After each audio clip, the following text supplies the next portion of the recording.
ఎప్పుడెప్పుడు రెండవ శుక్రవారం నిర్వహించారో అంతకంతకు వైభవంగా ఈ సంవత్సరం కూడా దాదాపు 300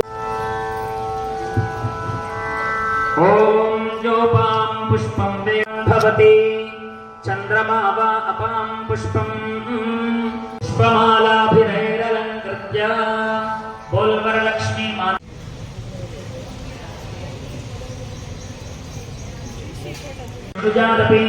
విద్యారంభే వివాహే చ ప్రవేశే నిర్గమే తథా సంగ్రామ అభీప్సితార్థ సిద్ధ్యర్థం పూజతో యస్సురాసురైః సర్వవిఘ్నహరభ్యో నమః మండప దేవత శ్రీ వరలక్ష్మీ దేవ్యై నమః.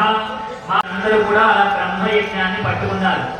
మీ సంకల్పము దివ్యమైన భవ్యమైన సంకల్పం కాబట్టి మీరందరూ మనసులో అద్భుతంగా మంచి కోరికను కోరుకోండి. కోరిక వేరు, ఆశ వేరు. చాలా మంది కలియుగంలో దేని వల్ల నష్టపోతూ ఉంటారు అంటే ఆశ